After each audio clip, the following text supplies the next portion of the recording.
धनुष तोड़ने वाले के विरोध में श्री परशुराम जी की घोषणा होगी। जय शिवधन तोड़ा सहस्रबाहु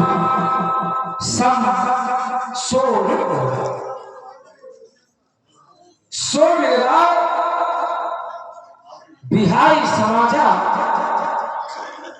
नक मारे गई है सब सभी राजा मारे जाएंगे, लेकिन कब धनुष तोड़ने वाला अगर समाज से अलग नहीं हुआ तब। मैं विचार करने लगा तो पाया संत महापुरुष का जीवन कैसा होना चाहिए। जो संत होते हैं, मुनि होते हैं, उनका जीवन कैसा होता है आचार्य प्रमाणित करते हैं। संत असंतम कैअस करनी जिन कुठार चंदन आचरण।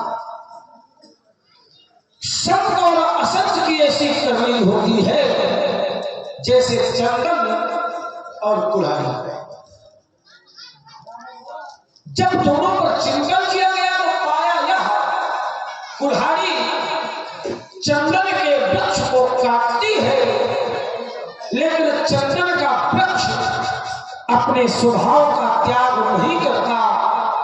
कुल्हाड़ी काटती है, लेकिन इस अपकार के बदले चंदन उपकार करता है और स्वयं कटता है, लेकिन काटने वाली कुल्हाड़ी को सुगंधित कर देता है। कहने का अर्थ यह संसार में संत का कोई अपकार करे तो भी वो उपकार ही करते हैं। यही दर्शन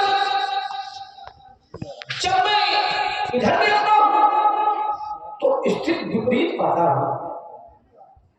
हमारे भैया प्रभु श्री राम जी बड़े ही नम्र एवं सरल स्वभाव के महात्मा जी के समीप पहुंचे, हाथ जोड़कर के बोले, नाथ संबोधन भंजन हारा होई के उदास तुम्हारा आयस का कहीं क्यों। लेकिन हमारे भैया की विचारों से युक्त नम्रवाणी श्री भागवत परशुराम जी के समझ में नहीं है। चलो भैया की वाणी इनके समझ में आवे अथवा ना आवे, लेकिन ईमानदारी से इस बात का हमको पूर्ण विश्वास है कि हमारी वाणी बहुत जल्दी समझेंगे। महात्मा जी प्रसन्न रहो बेटे और महाराज से प्रसन्न। कितना बिगड़ा लड़का है। शंकर जी का धनुष टूटा पड़ा है और इस अवसर पर जब मैं इस दुख से द्रवित हूँ तो ये हमसे कुशलता और मंगल ना। बेटे इस समय में तो मेरे पास कुशलता है और ना ही मंगल है। अब देखिए ये और ज्यादा गड़बड़ हो गई। आप इसको बनाओ थोड़ी, बताइए इसको। कहते हैं कि ना इस समय हमारे पास कुशल है ना मंगल है, लेकिन जब मैं दृष्टिपात करता हूं तो चिंतन कीजिएगा, सभी लोग अपना अपना ध्यान हमारी ओर केंद्रित करें। जब मैं मंगल पर दृष्टिपात करता हूं तो आचार्य कहते हैं मंगल भवन अमंगल हारी द्रवम सुदस्वथ अजय विहार। अच्छा ईमानदारी से बताइए, जहां राम जी उपस्थित हो वहां पर मंगल होगा कि नहीं होगा? क्यों नहीं? जहां स्वयं मंगल के भवन उपस्थित हो, अमंगलों का विनाश करने वाले उपस्थित हो, क्या वहां भी मंगल नहीं होगा? वहां तो सदैव सर्वदा ही मंगल व्याप्त है। तो यहाँ राम जी उपस्थित है, इसलिए मेरा विश्वास कहता है कि मिथिला में मंगल ही मंगल है। और आइए बात आई कुशलता पर, तो प्रभु तुम चार खंड महिदारी कभी तो देख लोग सब है, सब सुखी है, सब प्रसन्न है। धनुष टूट गया तो सभी के जीवन में कुशलता है। अब फिर भी परशुराम जी कहते हैं कि कुशल मंगल कुछ भी नहीं है। और जब मैं इसकी बात करता हूं तो कुशल मंगल का तो यहाँ पर बिल्कुल भंडार दिखाई पड़ रहा है। चलो आइए, आपने कहा जे शिवधन कोड़ा सहस्राम समसोन कोड़ा स्वर्ग लगाओ बिहाई समाजा नर मारे दिन है सब राजा। मैं विचार करने लगा, समाज में जब कोई समस्या आई, कोई संकट आया, तो जो मुनि होते हैं, जो ज्ञानी होते हैं, जो गुरुजन होते हैं, जो संतजन होते हैं, वो सदैव समाज की समस्या का समाधान करते हैं। सदैव समाज की समस्या का समाधान करते हैं। एक उदाहरण देता मैं, हमारे पूज्य पिताजी के जीवन में एक समस्या थी। हमारे पिताजी की कोई पुत्र नहीं थी। हमारे पिताजी गए किसके पास गए? वशिष्ठ जी के पास, गुरु जी के पास अपनी समस्या सुनाई तो गुरु जी ने समस्या का समाधान कर दिया। दूसरी समस्या मिथिला में आई, धनुष नहीं टूट रहा था, मिथिला के सब लोग दुखी थे, समस्या थी कि धनुष नहीं टूट रहा। तो मुनि ही नहीं, अब तो महान ज्ञानी श्री विश्वामित्र जी ने आदेश दिया, धनुष टूट गया और मिथिला की समस्या का समाधान हो गया। एक बहुत साधारण बात है, आपके जीवन में जब कोई समस्या आती है तो आप प्रायः आप लोग भी गुरु जी के यहाँ जाते हैं और कहते हैं महाराज बड़ी समस्या है, कुछ करो। कहने का अर्थ यह कि जो मुनि होते हैं, जो संत होते हैं, जो गुरुजन होते हैं, वह समाज की समस्या का समाधान करते हैं, लेकिन कभी भी समाज की समस्या उत्पन्न नहीं करते। ध्यान दीजिए, मुनि संत गुरुजन ये समाज की समस्या का समाधान करते हैं, लेकिन कभी भी समाज में समस्या उत्पन्न नहीं करते। तो फिर आज परशुराम जी जैसा आत्मनिष्ठ तपोनिष्ठ ज्ञानी मुनि अगर ये कहें कि शिवधन कोड़ा सहस्राम समसोन कोड़ा, तो निश्चित विचार भी बन जाती है। कारण क्यों? क्योंकि जो समाज के मार्गदर्शक हैं, पथ प्रदर्शक हैं, अगर वही ऐसी घोषणाएं समाज में करेंगे तो धर्म का क्या होगा, समाज की व्यवस्था का क्या होगा। पर अपार क्रोध है, क्रोध का कारण धनुष का टूटना। एक बात बता दें महाराज आपको,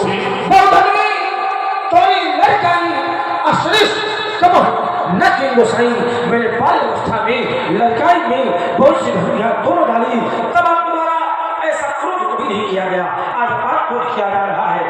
एक धन पर बोलता क्या इस धन से महत्व है? अगर है तो कहीं हेतु उसका हेतु क्या है, कारण क्या है? पूजनीय प्रातः स्मरणीय नित्य वंदनीय श्रद्धेय श्री भार्गव परशुराम जी बताने की कृपा करें। आइए थोड़ी देर अपना ध्यान अपने काम हमारी तरफ करो।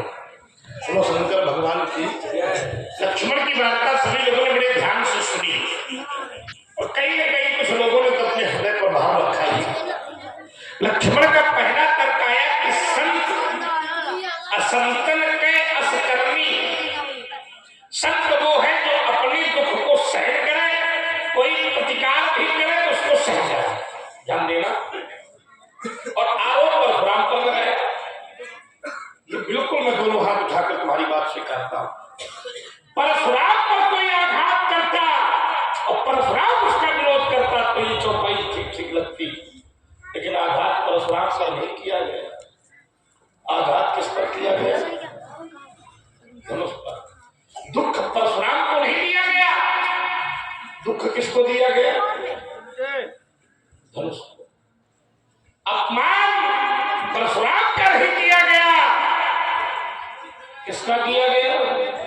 और जो दूसरों के दुख में दुखी हो जाए वही तो संत है।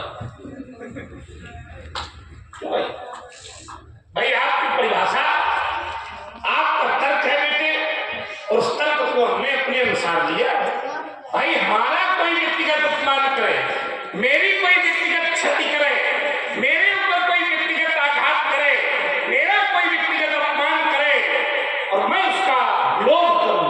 ध्यान देना, बड़ी महीन बात है।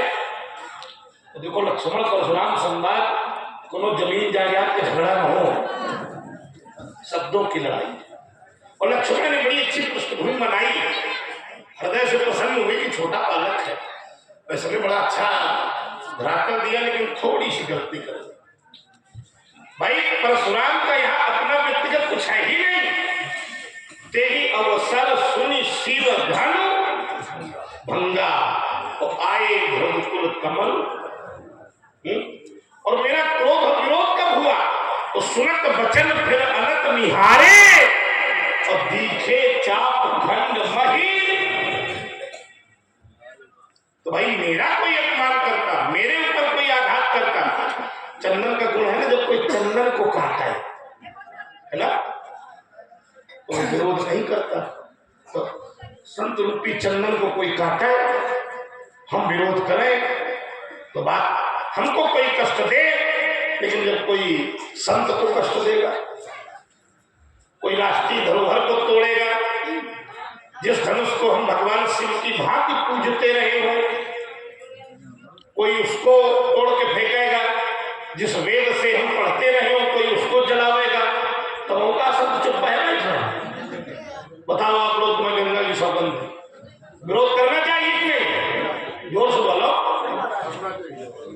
लड़का को समझा दो, खबड़ी खाए। चलो पहली बात समझो। आइए दूसरी बात, इनकी एक बात आई कि कुशल और मंगल। हमसे पूछते हैं पंडित जी कुशल और मंगल है? हमने कहा मेरे जीवन में इस समय न कुशलता है और ना। उत्तर इन्होंने क्या दिए, देखो यही सब गड़बड़ चल रहा है, कहीं पे निगाहें और कहीं पे निशाना काम थोड़ी चलेगा। भाई प्रश्न किससे था? परशुराम से। क्या प्रश्न था? कुशल हो?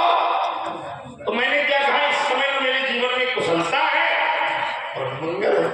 तो इन्होंने कहा, क्या कहा कि मिथिला में तो सब जगह मंगल है, क्योंकि मंगल भवन। और तुम मिथिला में है तो बना रहेगा, परशुराम में हो तो बताओ प्रश्न किससे था? हमारे जीवन में मंगल हो तो प्रमाण लाना। भाई प्रश्न हमसे पूछ रहे हो, उत्तर मिथिला का दे रहे हो, ये प्रमाण माना नहीं जाएगा। सुनिए भाई, परशुराम के जीवन में मंगल नहीं, संसार में मंगल है, इसकी हमें ठेकेदारी। तुमने हमसे प्रश्न पूछा, हमने कहा नहीं बेटे, भगवान शंकर का धनुष तोड़ दिया गया है, इसलिए हमारे जीवन में मंगल नहीं है। वही कार्य देखना, मैं एक प्रमाण दे रहा हूं और एक यात्रा के धरातल छोटे कुमार के सामने प्रस्तुत कर रहा हूं। वही कार्य कई लोगों को कुशलता दे देता है और वही कार्य किसी को कष्ट दे देता है। दृश्य वही है, जैसे टूटे हुए खंड पड़े ये लोगों को कुशलता दे रहा है, लेकिन मैं जब इसको देख रहा हूं तो मुझे कष्ट दे रहा हूं। ठीक वैसे जैसे दक्ष का यज्ञ मंडप बना था, सारे देवता उस समय उसको देख रहे थे तो कुशलता के पात्र बन रहे थे, लेकिन जब सती जी ने उसको देखा तो कतहु न दीख शंभु कर भागा, तो वो सती जी के लिए दृश्य कष्टदायक बन गए, है ना। ऐसे ही ये टूटे हुए टुकड़े लोगों को कुशलता दे रहे होंगे, लेकिन ये मेरी श्रद्धा पर चोट कर, और जहां श्रद्धा पर चोट हो जाती है छोटे कुमार, फिर वहां कुशलता और मंगल नहीं रहती। श्रद्धा हमारी कहाँ है? क्योंकि शास्त्र कहते हैं श्रद्धा रीति भक्ति, श्रद्धा से ही भक्ति का जन्म है, और भक्ति पर चोट हो तो फिर कुशलता होने वाली नहीं है। हमारे लिए मंगल क्या है? भगवान शिव ही मंगल का स्वरूप है, क्योंकि मरणम मंगलम यत्र विभूतिश्च विभूषणम कौपीनम यत्र कौशेयम साकासी के नियते। भगवान शंकर को मंगल, कुशल भगवान शंकर को कुशल। और जब शंकर जी का ही धनुष तोड़ दिया गया है तो क्या मेरे जीवन में कुशलता होगी? क्या मेरे जीवन में मंगल नहीं होगा? छोटे कुमार इस पर विचार करिए आप। मिथिला पर मंगल हो सकता है, मिथिला वासियों की कुशलता हो सकती है, लेकिन परशुराम के जीवन में न मंगल है ना। इनका एक तर्क बड़ा चुभता हुआ आया और हमको हृदय में आनंद करता हुआ। क्या तर्क था? क्या तर्क आया? इन्होंने कहा कि जो मुनि होते हैं, जो गुरु होते हैं, जो संत होते हैं, वो समाधान करते हैं, विरोध नहीं करते। बोले समस्या होती है तो समस्या का समाधान कर देते हैं। ध्यान देना, मैं ज्यादा विस्तार नहीं करूंगा, एक वाक्य में अपनी बात को वास्तव में अगर तुम दिव्य दृष्टि से देखो, अंदर की आंखों से देखो, शास्त्रकार की आंखों से देखो, तो परशुराम का आगमन भी किसी न किसी समस्या का समाधान ही कर रहा है। अनुभव करो जितने लोग बैठे, और सब चूंकि ये दिव्य धरती है, पावन धरती है, रामचरितमानस के रसिक श्रोता यहाँ बैठे हैं। जिस समय परशुराम का आगमन नहीं हुआ था तो यहाँ क्या हो रहा था? खर भर दे, आगे वाली भूल गए, थोड़ी बताओ।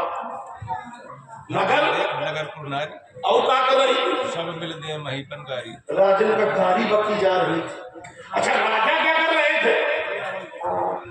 राजा भी कुछ कर रहे थे। आप रहे, हम रहे नहीं, आप बताओ।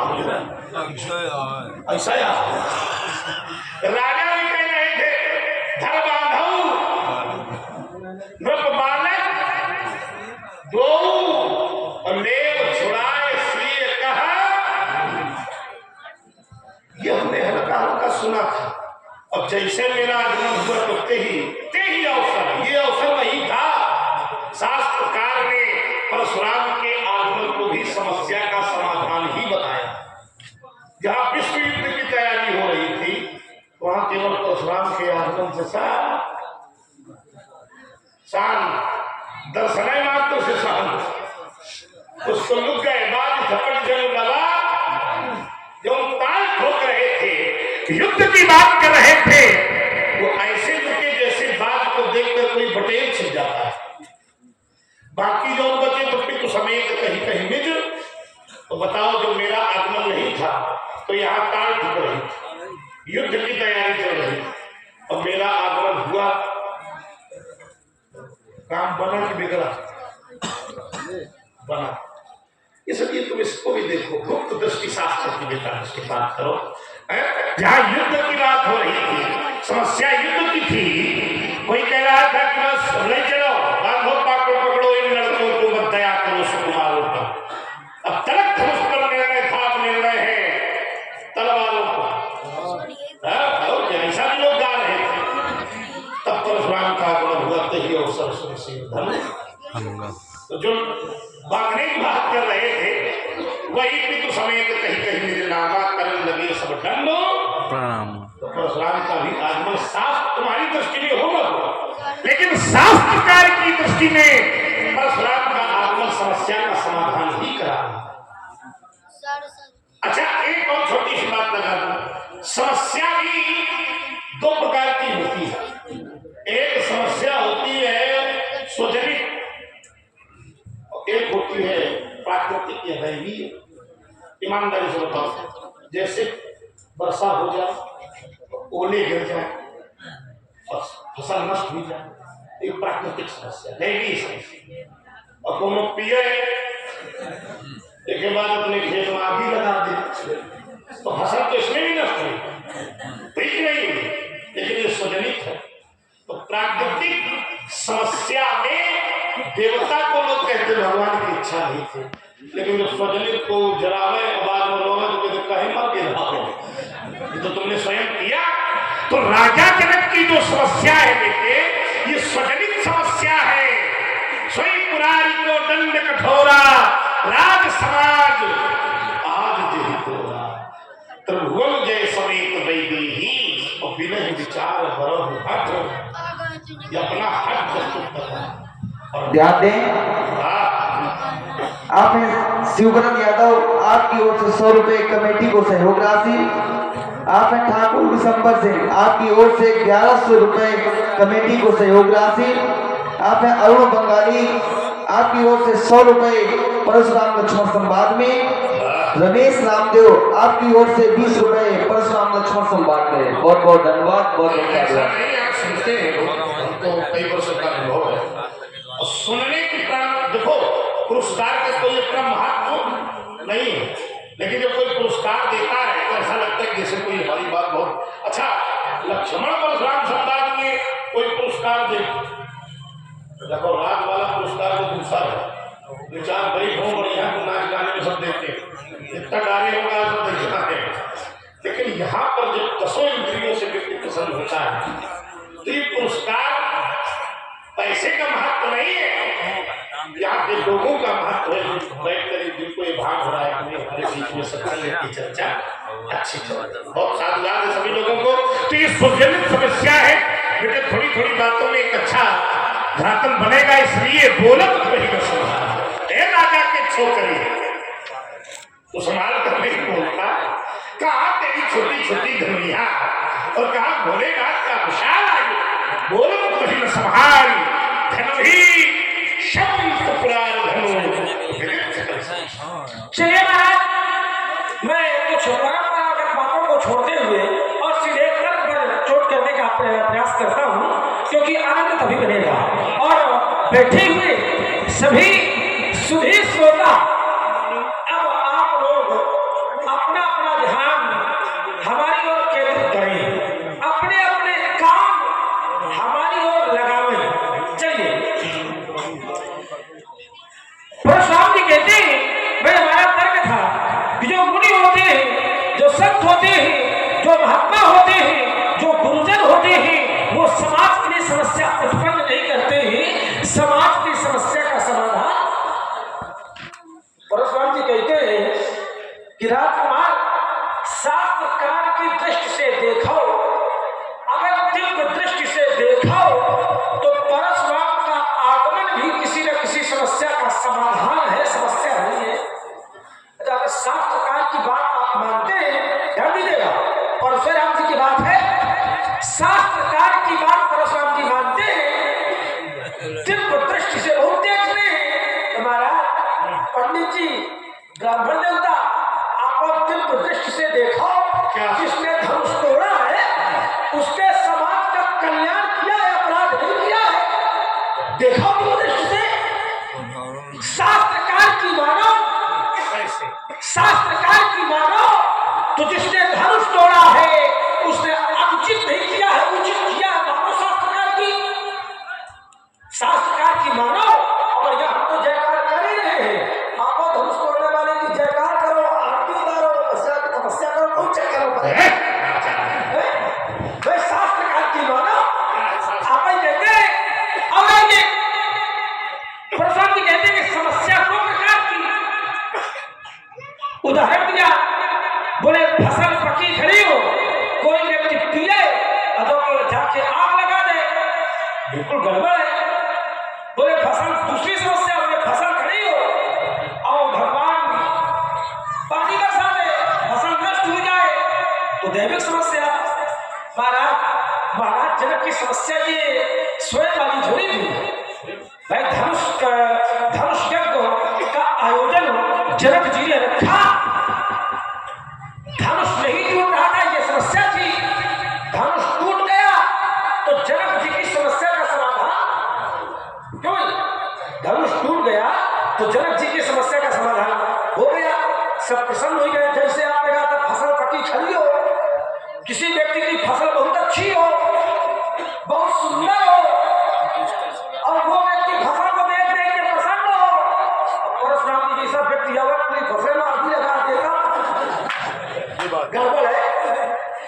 तो यहाँ पर जनक जी की समस्या का समाधान हो गया था, सब प्रसन्न थे।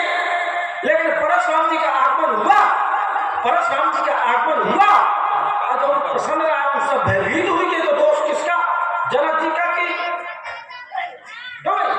दबाव माने होगा इनका, दबाव नहीं, दबाव तो बना है, वो इस बात का अनुभव मैं कर रहा हूँ थोड़ी थोड़ी, लेकिन दबाव मानने की आवश्यकता है नहीं जब तक लक्ष्मण यहाँ उपस्थित है।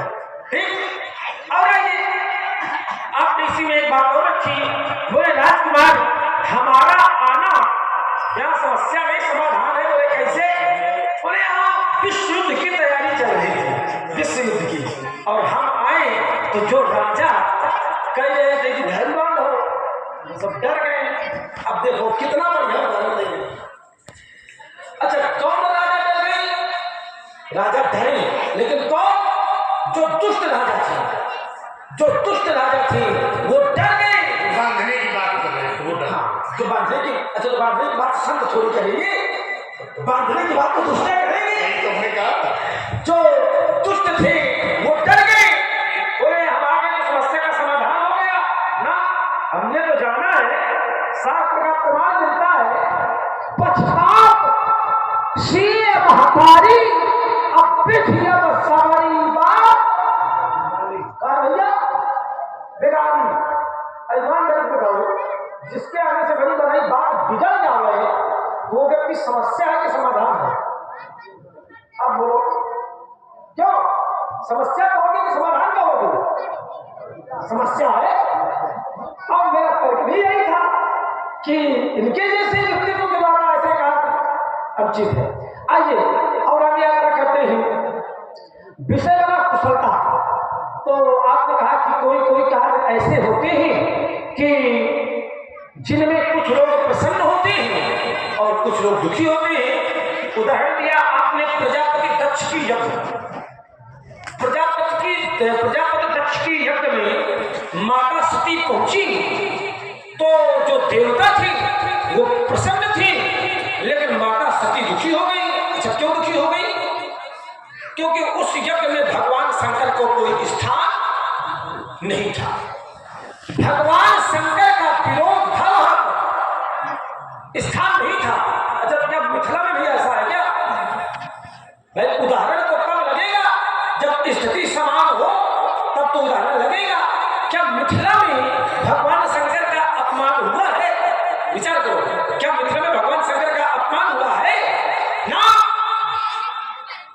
यहां तो भगवान शंकर की पूजा होती है, पूजा होती है भगवान शंकर की। तो ये जो दक्ष के राह से आपने जोड़ा है, ये उदाहरण ठीक ठीक लगेगा नहीं। अब आइए मंगल पर। तो आपने कहा कि मंगल के दाता तो काशी में निवास करने वाले स्वयं भोलेनाथ है। महाराज, भोले बाबा मंगल के दाता अपने पास से दे देते हैं क्या?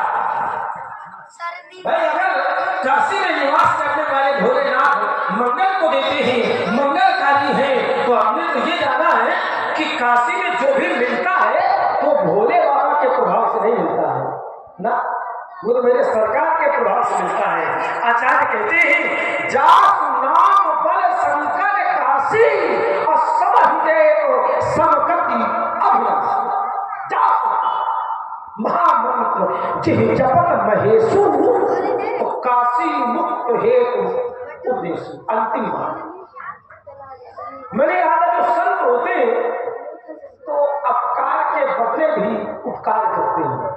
कहा मैंने तो परशुराम ने कहा कि राजकुमार, यहाँ पर अगर परशुराम के ऊपर आघात होता तो हमें क्रोध ना आता, लेकिन यहाँ पर धनुष के कारण हमें क्रोध आया है, धनुष के कारण हमको दुख हुआ है।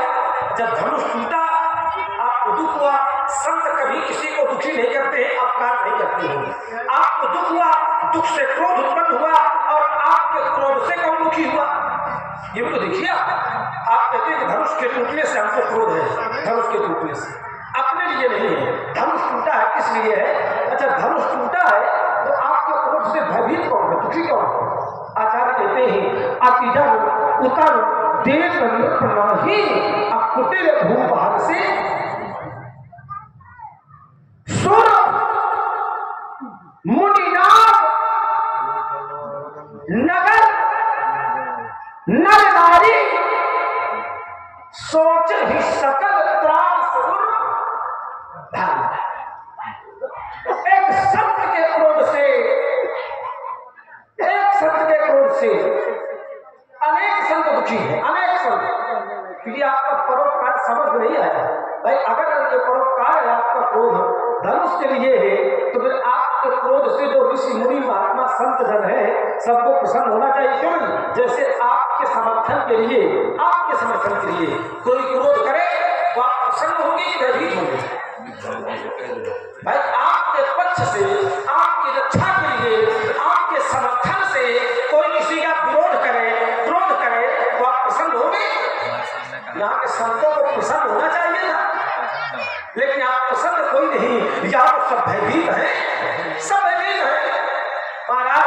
ब्राह्मण देवता बैराग ये क्रोध हमारे समझ नहीं आया आपके भाई परोपकार है आपका अगर परोपकार है ये धनुष परोपकार में टूटा है आप आए थे आप धनुष तोड़ने वाले को और कन्या को वर और कन्या को आशीर्वाद देते और प्रस्थान करते परोपकार तो तब होगा आपका भाई किसी की बिटिया का विवाह हो रहा हो किसी बिटिया का विवाह हो रहा हो और परशुराम जी से व्यक्ति पहुंचे अब विवाह के दुख में डाले वो पूछे भैया काहे कह रहे हो बाप तो कहते हैं हम परोपकार कह रहे हैं किसी बिटिया के विवाह के दुख में बचाना ये परोपकार है ना महाराज इसलिए बड़े थोड़े थोड़े में चिंतन होता चले चलो विस्तार तो हो ही गया है थोड़ा उसको समेटा है बिल्कुल समझ गया जैसे इसने कहा कि कोई पकी फसल खड़ी हो ध्यान देना उसी तरह के उत्तर हम भी दे रहे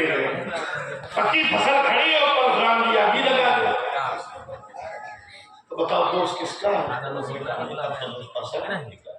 ठीक मान लो जिसकी फसल हो तो सींचने के लिए पानी की जगह पेट्रोल डाल दे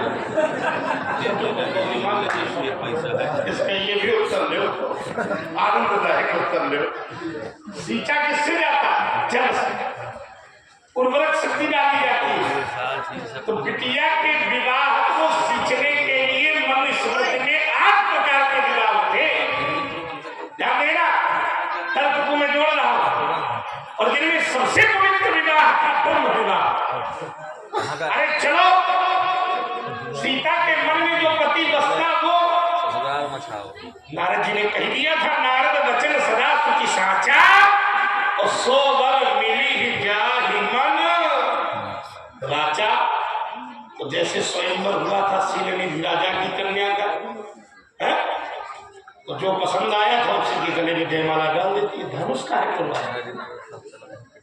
ये तो विधा ही नहीं है तो इस विधा का प्रयोग करना यही तो आया पेट्रोल वाली सिंचाई और परशुराम है सूर्य आग ध्यान देना और जिस फसल में जल की जगह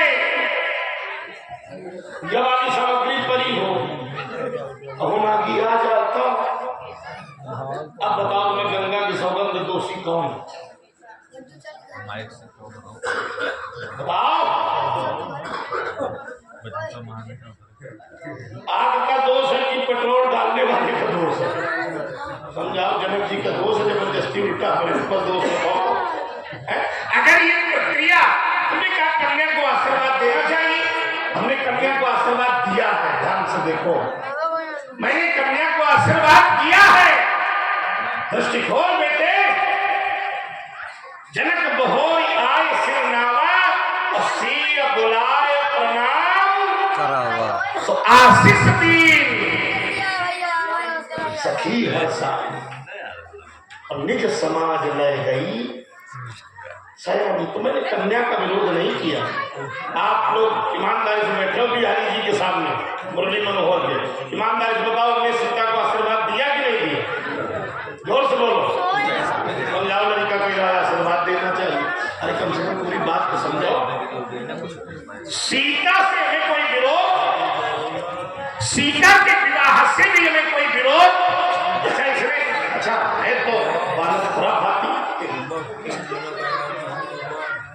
बुद्धि पूरी लगाता हमारी जगह कोई दूसरा बाबा हो तो ये गड़बड़ कर देता हम तो समझते हैं हाँ भाई भाई मालूम है बालक की आओ क्योंकि हमारे ये अखाड़े का बालक है देखो ये अखाड़े के हैं तो हम जानते हैं कि कहाँ तक कितनी करवट बच्चे की होगी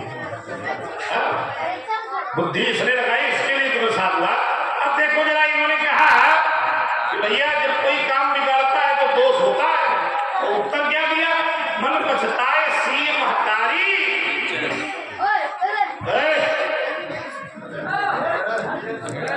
एक लड़का खोपड़ी खाए परशुराम जी यूं राम लखाना नाम है अच्छा तो ये तो बोल ही रहा अच्छा ये साथी इसी के हैं हाँ और इसने लगा रखा है कि परशुराम जी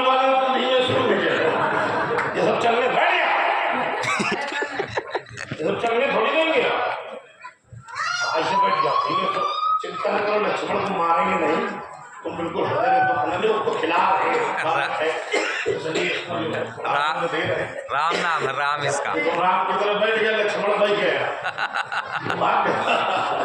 अरे राम नाम ही बड़ा आनंद है, क्या पूछा, हमारा भी नाम राम ही है। आइए विस्तार न हो, थोड़ी थोड़ी बातें हमारी इसकी हो तो उसी में ज्यादा आनंद है ना, और सबको रस मिले, सब लोग तृप्त हो। हालांकि हम जानते हैं आपको तृप्त नहीं होंगे, क्योंकि जो तृप्त हो जाए वो इस रस को जाने ही नहीं पाए, भरा ही निरंतर हो ना पूरे, और जो पूरे हो जाए वो रस को विशेष जान ही नहीं पाए। चलिए बहुत सुंदर सभा का जो स्वरूप होना चाहिए वो बना है, यही हम लोगों को चाहिए, है ना। तो इन्होंने कहा कि सीता जी की मैया कह रही है मन पछताए सी महतारी। आगे वाली आचार्य जी हम भूल गए क्या था, कहे आचार्य नहीं रहे हमारा सुनो, तुम ना सुनाओ ये बात ना सुनाए। देखिए इन्होंने कहा कि मन पछताए सी महतारी, और आगे क्या है, अच्छा विधि हमने कहा था ध्यान देना, जब व्यक्ति, अब देखो हमारी बात यही प्रमाणित हो रही, थोड़ी देखो महीन बुद्धि का खेल है। जब कोई अपने हाथ से आग लगावे फसल में तो दोषी वो होता है, और जब ऊपर से कोई आपदा आ जाए तो फिर को दोषी होता है भगवान, है ना। अगर परशुराम आग लगाने वाले होते तो माता सुनैना को कहना चाहिए कि मन पछताए सी महतारी, और परशुराम ने बात बिगाड़ी। तुम्हारी बात सब लोग हाथ उठा कर स्वीकारते हैं, इसको थोड़ा दे दे बढ़िया अच्छा हो जाए। लेकिन माता सुनैना क्या कह रही है कि मन पछताए सी महतारी, और विधि, विधि माने ब्रह्मा माने भगवान, माता जी कह रहे हैं भगवान ने सब बिगाड़ा, यानी परशुराम को यहाँ भी दोष देने का कार्य माता सुनैना का नहीं है, यानी भगवान ने बिगाड़ा। ये प्राकृतिक आपदा के रूप में परशुराम को देखा जा रहा है, परशुराम को दोष के रूप में ही देखा जा रहा है। अरे सूर्य के सामने अगर रात्रि आएगी और रात्रि का नाश हो जाए तो क्या सूर्य का दोष है? क्यों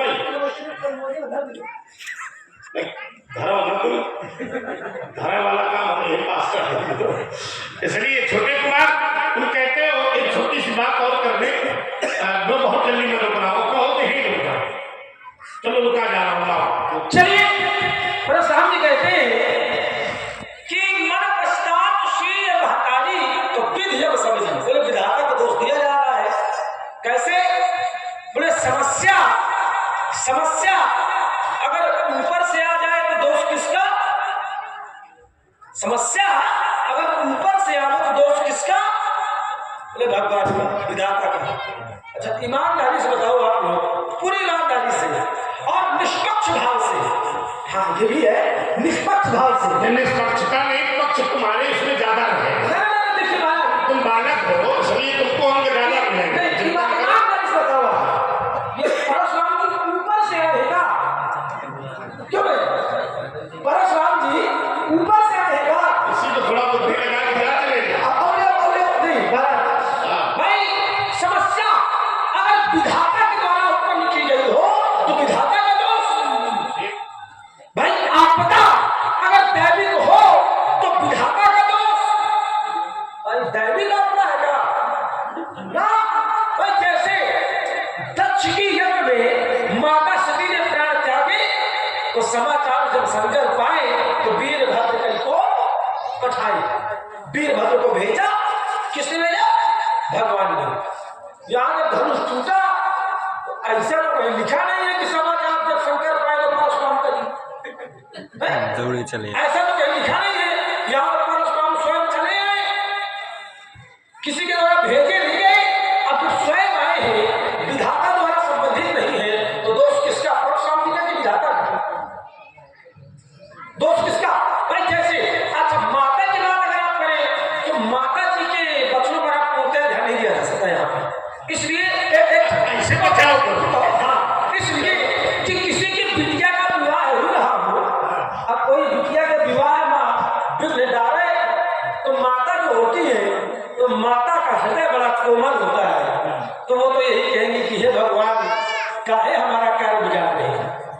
बिगाड़ा किसी ने भी हो, लेकिन जो आप कल्पना करो अपने निजी जीवन से, तो जो वाणी निकलेगी क्यों, क्योंकि काल ही जन्म ही ईश्वर है। तो ये भाव अच्छा यहाँ पर नहीं, तो समस्या जो है यहाँ पर स्वामी के द्वारा है। भाई काज बिगाड़ी विधिया सबरी बात बिगाड़ी, बात बिगड़ी तो क्या बात बिगड़ी, क्या बात बिगड़ी भाई, बात ये बिगड़ी कि धनुष टूट नहीं रहा था, टूट गया था तो बात बन गई। अब बड़ी मुश्किल में टूटा है, बात बनी तो परशुराम जी के आने से वो बनी बनाई बात बिगड़ गई। किसके आने से, तो दोष किसका हुआ।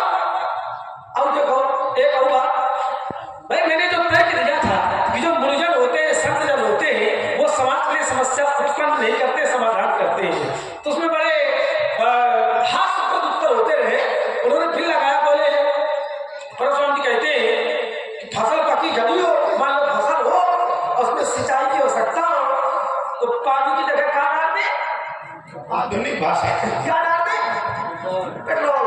अच्छा ईमानदारी से अपने अपने हृदय में हाथ रख के बताओ, जिस समय पानी की जगह पेट्रोल डालोगे, आप डालोगे, आग लगाने की जरूरत ना पड़ेगी, फसल अपने आप सुहाग हो जाएगी, लगाने की जरूरत ना पड़ेगी, वो तो स्वयं सुहाग हो जाएगी। तो अगर यहाँ उसका प्रयोग किया गया होता जो आप बता रहे हैं पेट्रोल, अगर वो होता तो महाराज यहाँ पे आने की आवश्यकता न पड़ती, उसी का प्रयोग। अगर उसका प्रयोग न होता, जल का प्रयोग होता, तो राजा जनक कभी न कहता कि क्या कि कद हुआ निज निज गृह जाहू और लिखा न विधि बैदे विवाह। वो तो स्वयं नष्ट कर बैठा था। कह रहा था कि देश देश के भूपति नाना आए सुन जो हम बंधाना, यहां तक कह दिया था कि वीर विहीन मही मैं। ये पेट्रोल वाला है कि जल वाला है, भाई ये तो पहले नष्ट हो गया था, खेल तो सब उसने समाप्त कर दिया। आसरा छोड़ो प्रस्थान करो, दुख दिया हमें है दाता ने, और सीता वैदेही का विवाह लिखा ही नहीं। ये वाला बढ़िया है। सब ले ये वाला विशेष है। विशेष। आइए जरा इसको थोड़ा सा रस बनाते हैं, विचार करिए। अगर ये जल की सिंचाई होती तो ईमानदारी से बताओ, अब आप लोग बहुत व्यवहारिक चिंतन चल रहे हैं, कोई बड़ा बहुत कठिन विषय नहीं है। ईमानदारी से बताओ, जल लगाने से जब फसल में वृद्धि होती है तो किसान को सुख होता है कि दुख होता है। और जनक का अगर ये जल रूपी सिंचन था, धनुष को प्रण बना करके, तो उस जनक को सुख हुआ कि दुख हुआ। तो आप बताओ ये पेट्रोल वाला है कि पानी वाला है, सब थोड़ा थोड़ा निर्णय लेते जाओ। अच्छा आइए, आपने बड़ी अच्छी बात रखी है कि पंडित जी एक बात हमको समझ में नहीं आ रही। उन्होंने कहा क्या, बोले जब कोई काम बिगाड़े तो माताएं तो सहज होती है कि भगवान तुमने कहा। हम माताओं का एक उदाहरण दे रहे हैं, ध्यान से सुनना। जब ये राजा इन माताओं का काम बिगाड़ रहे थे, कह रहे थे ले छुड़ाए, तो माता भगवान को गरिया रही, खरबर देख सब पूरी सब मिल दे महीपन। जब को ईमानदारी से बताना, किसी बिटिया के विवाह में विरोध करे, खलबली डाले, तो सही सही बताओ फिर वो महतारी रुकी क्या करिए, जो को विरोध करी वही का। तो अगर परशुराम विरोधी होते तो सुनैना को हमें कहना चाहिए, तर्क ये था, फिर ब्रह्मा को दोष नहीं लगाना चाहिए। और सुनैना ने तो ये तक कह दिया था कि समाज में राजा को कोई सिख नहीं देना। राजा ने बड़ा उचित कार्य किया है, धनुष को प्रण वेदिका में रख करके बड़ा ही उचित कार्य किया है। लक्ष्मण, तुमने कहा कि पंडित जी ये माताओं का विषय है, तो माता बेटा अगर कोई उदाहरण दे रही है, उनका कोई कार्य बिगाड़े तो माता से ज्यादा भावुक कोई नहीं होता, माता सीधे विरोध करती है। कई ऐसे उदाहरण दे रहा हूं, जैसे माता पार्वती के पुत्र गणेश का सर भगवान शंकर ने जब धड़ से अलग किया था, तो माता ने ब्रह्मा को दोष नहीं दिया था, काली का रूप धारण कर लिया और त्रैलोक्य को नष्ट करने के लिए आतुर हो गई। एक बार मेरी बिना जानकारी के कारण मेरा और पुत्र गणेश का युद्ध हुआ था, मेरे तरफ के द्वारा गणेश का दांत टूट गया था, तब भी माता ने मेरा सही विरोध किया था। अगर मैंने सुनैना का कोई कार्य बिगाड़ा होता तो सुनैना भी सामान्य कन्या नहीं है, सुनैना को परशुराम को दोषी बताना चाहिए, पर ब्रह्मा को दोषी नहीं बताना। आपने यहाँ उदाहरण जोड़ा और उदाहरण किसका दिया? मैया पार्वती का। तो माता पार्वती का उदाहरण यहाँ नहीं लग पाएगा, इसलिए नहीं लग पाएगा कि माता पार्वती जगत माता है, आदि शक्ति है। एक मैं बहुत साधारण उदाहरण देता हूँ, जैसे हमारा कोई कार्य बिगाड़े और अगर वो व्यक्ति साधारण है तो हम उसके मुख पर उसका जवाब दे देंगे, उसका उत्तर दे देंगे, उसका विरोध कर देंगे। लेकिन वही कोई असामान्य व्यक्ति हो, कोई असाधारण व्यक्ति हो, जिसको उत्तर देने में हम सामर्थ्य ना हो, तब वह विधाता का दोष लगा करता है। क्यों? क्योंकि काल ही कर्म ही ईश्वर ही मिथ्या दोष लगा है। मिथ्या दोष ईश्वर को मिथ्या दोष है, लेकिन आपके लिए नहीं है। ठीक? तो यहाँ पर जो उदाहरण दिया, क्यों? क्योंकि माता पार्वती के पुत्र का वहां सर काटा गया, तो मैया पार्वती में वो सामर्थ्य है, मैया पार्वती में वो सामर्थ्य है कि वो संसार को नष्ट कर सकती है, संसार का वो सामर्थ्य है। लेकिन माता सुनैना में ये सामर्थ्य नहीं है कि वो परशुराम जैसे व्यक्तित्व को, ये संस्कार भी नहीं है, सामर्थ्य क्या है, संस्कार भी नहीं है कि एक ब्राह्मण एक ऋषि को कुछ चल रहा है, विशेष वाला चल रहा है। एक नहीं ज्यादा विशेष है। एक छोटी सी बात मैं हल कर दूं, क्या मैया पार्वती में यह सामर्थ्य कि शंकर जी का विरोध कर सकते? नहीं, मैया पार्वती बहुत ईमानदारी से उत्तर दें। बिल्कुल ईमानदारी। छह राजकुमार हो, चाहे जितनी बड़ी मैया समर्थशाली हो, लेकिन क्या मैया पार्वती शंकर जी का विरोध कर सकती? बिल्कुल ईमानदारी से उत्तर लो। एक पत्नी अपने पति का विरोध नहीं कर सकती, लेकिन एक माता सबका विरोध कर सकती। हो गई बात। तो सुनैना भी तो एक माता ही है।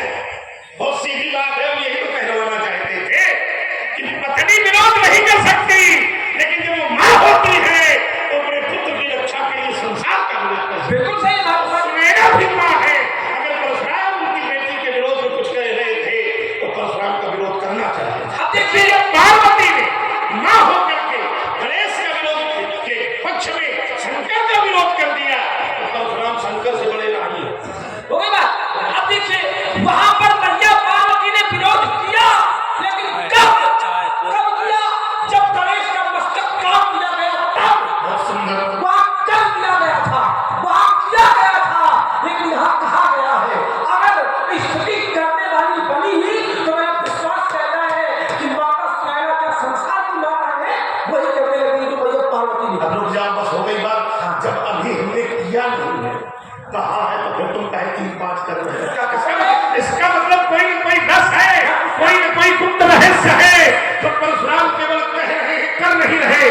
जो परशुराम सदैव करते रहे हो, कभी कहा न हो, लेकिन आज कह रहे हैं, तो इसका मतलब कोई दूसरा रहस्य अंदर रहस्य कोई भी हो, ये विषय अलग है, लेकिन आप जिसका विरोध कर रहे हैं वो मेरा भगवान है, मेरा भगवान है। और ऐसा नियम है, ऐसा सिद्धांत है कि अगर आपके भगवान का कोई अपमान करे, अगर आप में सामर्थ्य नहीं है तो चुपचाप वहां से निकल जाओ, और अगर सामर्थ्य है तो विरोध करो। धनुष तोड़ने वाला मेरा भगवान है, आपने किया नहीं है, आप कह रहे हैं विरोध कर। इसका भी उत्तर ले लो। जैसे धनुष तोड़ने वाला तुम्हारा भगवान है, तो ये धनुष हमारा भगवान है। दोनों बातें हैं, क्योंकि इसी धनुष से, बहुत ध्यान से सुनना, इसी धनुष से भगवान शंकर के द्वारा हमें धनुर्वेद की विद्या प्राप्त हुई। और जैसे वेद से हमें विद्या प्राप्त हो, तो वेद को भी भगवान तुल्य ही मान करके उसका पूजन करना चाहिए। और अगर ये पूज्य नहीं थे तो राजा देवराज के समय से लेकर आज तक पूजा क्यों होती रही? तो ये मेरे भी पूज्य थे, ये जनक के भी पूज्य थे।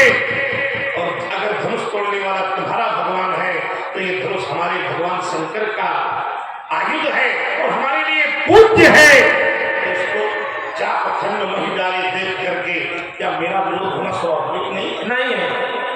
अब देखिए कैसे आप कहते हैं कि ये मेरा भगवान है, कारण भगवान शंकर का है।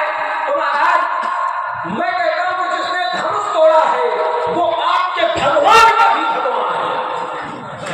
ठीक, जिसने धनुष तोड़ा है वो आपके भगवान का भी भगवान है। चलो रखो, हो गई बात। अगर वो परशुराम के भगवान का भी भगवान है तो फिर उसको छुपाने की क्या आवश्यकता?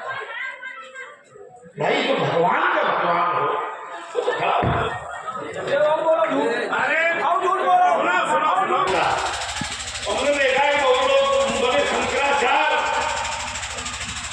सुना रहे हैं, सुनो तो खुदा यार से नहीं कर पाते और पूछ रहे हो तो झगड़ा कर देंगे। चलिए तो राजकुमार तुमने कहा कि वो तुम्हारे भगवान का भी भगवान है, तो छोटे कुमार अगर वो हमारे भगवान का भगवान है तो मैं परंपरा की यात्रा तुमको करा रहा हूं। तुमने कहा कि वो परशुराम के भगवान का भगवान है, ईमानदारी से बताओ धनुष तोड़ने वाला अगर मेरे भगवान का भगवान है तो फिर मैं उसका विरोध कैसे कर सकता हूं? लेकिन उसको मानूंगा भी कब? जब उसको जानूंगा तब। अगर वो भगवान का भगवान है तो मुझसे छुपा क्यों? क्योंकि जाने बिन न होय प्रतीति और बिन प्रतीत होय नहीं प्रीति। प्रीत बिना नहीं भगति दृढ़ाई और जिम खगेश जन्म। अगर वो मेरे भगवान का भगवान है, बैठ जाओ ये भी पूर्व के बड़े दिन को इनकी व्यवस्था बिगड़ गई है तो यही करना पड़ता। तो हाँ बिल्कुल, अगर वो परशुराम के भगवान का भगवान है तो परशुराम तो एक क्षण में उसको मान जाएंगे, लेकिन कब? जब जानेंगे तब। और जब तक जानेंगे नहीं तब तक उनको माना भी नहीं जाएगा। चलिए परंपरागत यात्रा के लिए और सबका व्यास सीधी पड़ेगी तो व्यास को बुलाया जाए। परशुराम जी ने एक बात कही, ध्यान दीजिएगा, समझो। परशुराम जी कहते हैं कि अगर धनुष तोड़ने वाला मेरे भगवान का भी भगवान है तो उसको छिपना नहीं चाहिए। क्यों? परशुराम जी कहते हैं कि उसको छिपना नहीं चाहिए। ईमानदारी से बताओ, हृदय में हाथ करके आपको परशुराम बाबा की सौगंध है, आपको परशुराम जी की ईमानदारी से बताओ, क्या धनुष तोड़ने वाला छिपा? क्यों? क्या धनुष तोड़ने वाला छिपा हुआ है? उत्तर मिला नहीं ना। कैसे छिपा हुआ है? क्यों? क्योंकि धनुष तोड़ने वाला जब बैठा है तो सब मंचलते मंच सुंदर विशद विशाल वो सबसे एकांत बैठा है, अलग बैठा है। और अंदर लीजिए कि जो राजा है तो ये सब राजा है श्रीधर तो है, हार ही राजा तो बैठे निज निज जाए। इन राजाओं का तेज नष्ट हो गया है, लेकिन जो धनुष तोड़ने वाला है तो बोले श्री उसका तेज शेष है, इस प्रकार से अलग है। और ये जो राजा है, ये राजा क्या है?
जाग पाते हैं, जिसको वो स्वयं जगा देते हैं, तो आप तभी जान पाएंगे जब वो स्वयं आपको जगाएंगे।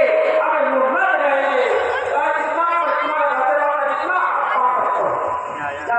अब देखो इसमें दो बातें हो रही। ये कहता है कि धनुष तोड़ने वाला है सूर्य, अब तुम्हारी आंखों में वही बात होती है। अच्छा, धनुष तोड़ने वाला है सूर्य, मैं क्यों नहीं देख पा रहा हूं? क्योंकि मैं भी तो हूँ सूर्य। और क्या कौन वाले देखो, ही अवसर सुनी शिव धनु भंगा और आए भृगुकुल कमल पतंगा। पतंगा माने अगर धनुष तोड़ने वाला पतंग है, ध्यान देना, पतंग माने प्रातः काल का सूर्य, और पतंगा माने दुपारी वाला सूर्य। अब दुपारी वाले सूर्य के सामने दोनों निकलता हुआ सूर्य आवे, तो क्या दोपहर वाले सूर्य के तेज के सामने उसको देखा जा सकता है? ये कारण है। मोतिया बिंदन आई है, मोतिया बिंद है, वही तुम्हारे पूरे खानदान में उनका दिखाओ जाके। एक और अच्छे का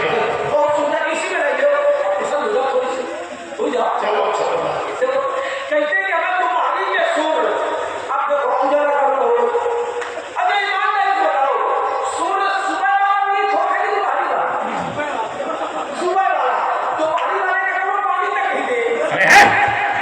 तुमको अब देखो इसी में थोड़ा सा और दूर करो, ये तुमने गलत कहा, इसको थोड़ा हाथ से परिहास से अलग रखिए।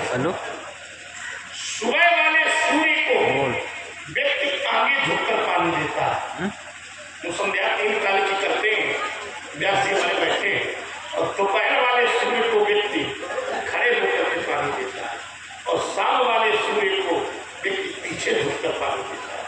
बताओ दोपहरी वाले क्या दिखाई दे देगा, पानी नहीं देता?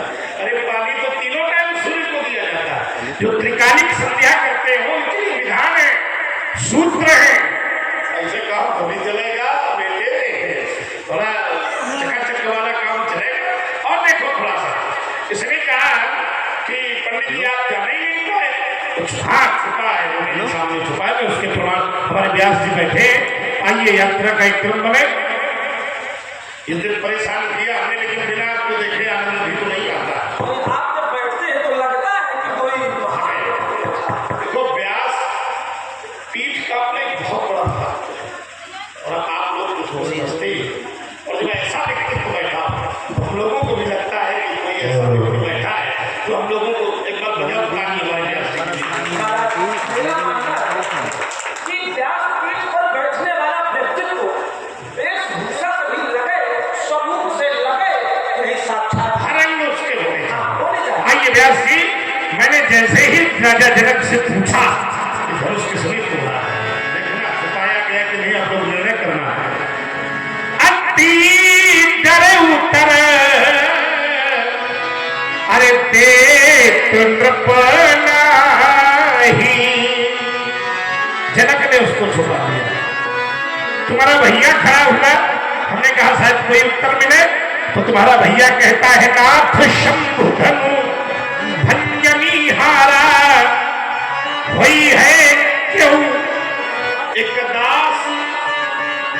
बताओ, हमें दास से भी कोई समस्या नहीं थी, इनके भैया से भी कोई समस्या नहीं थी, समस्या जबरदस्ती क्यों पैदा कर, ये क्यों लगा करके फिर उसको छुपा दिया गया।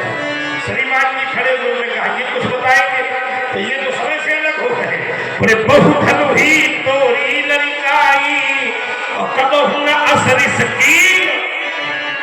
ये तो पूरा पाठ्यक्रम छोड़ के अलग वाला अंक गणित के पेपर में नागरिक शास्त्र सुनाने लगे।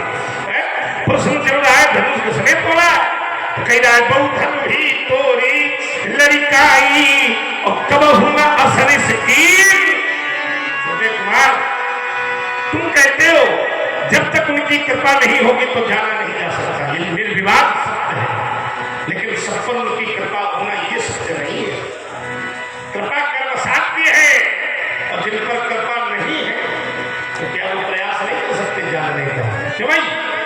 तो कहा कर सकते हैं, क्योंकि सोचा अरे सत्संग प्रभाव, उसे जानने का एक माध्यम है सत्संग। और मैं नहीं कह रहा हूं, लोक हूं वेद, ये लोकमत भी कह रहा है, ये वेदमत भी कह रहा है कि न आन उपाव, उसे जानने का सत्संग से अच्छा कोई माध्यम नहीं है। चलिए महाराज, तो आते हैं, आपने कहा उसको छिपाया गया है। मेरा मानना ये है कि छिपाया गया नहीं है। कहना जैसे आप कहीं जा रहे हो, कहीं जा रहे हो, मार्ग में आपको मंजिल का मार्ग पता ना हो, तो आप किसी से मार्ग पूछेंगे तो कैसे पूछेंगे? कैसे पूछेंगे? यही तो कहेंगे भैया आप उस जगह का मार्ग बता दो। क्यों भाई? यही तो कहेंगे कि आप उस जगह का मार्ग बता दो, तो जिससे पूछेंगे वो व्यक्ति बता देगा। और अगर वही पर आप ये कहें अरे मूर्ख आप उस जगह का मार्ग बता, तो मार्ग बताएगा तो आप पहले कह दिए। ठीक, तो जैसे आपने कहा बोले अतिरिश बोले बचन कहूँ चरो जनक धनुष के, क्यों चल जनक? और मैं कहता हूँ कि अगर चल जनक की जगह परशुराम जी ने कह दिया होता बोले कहूँ प्रिय जनक धनुष, अगर जनक की जगह आप प्रिय कह देते तो मेरा विश्वास कहता है कि बात यहाँ तक आती ही नहीं, धनुष तोड़ने वाला सामने होता। ठीक, आपने कहा बोले सो जानब सो जानब सो जानब सो जानब सत्संग प्रभाव, लोकहु पीड़ित न आन उपाव। बोले जानने का प्रयास करेंगे, और जानने का प्रयास कैसे करेंगे? बोले सत्संग के माध्यम से। तो हमने तो जाना है कि सत्संग होगा कैसे है? बिनु सत्संग विवेक न होई, बिनु सत्संग विवेक न होई, परनाम कृपा सुलभ। सत्संग भी बिना कृपा के मिलने वाला। राजकुमार कहता है, पंडित जी अगर आप ये कह देते कि कहूँ प्रिय जनक धनुष के ही तोरा, तो आपको उत्तर मिल जाता। अरे जरा हमारी तरह सोचो, आपके किसी भाई की किसी ने हत्या करवा दी हो और उसका मृत शरीर सामने पड़ा हो, तो आप उसे प्रिय दी हो कि जैसे हम बोले उसे जैसे हम बोले मेरा प्रिय बोलना चाहिए। अरे हमारे बोलने का ये जल शब्द कहां से उठा? बड़े सुनत बचन फिर अनंत निहारे,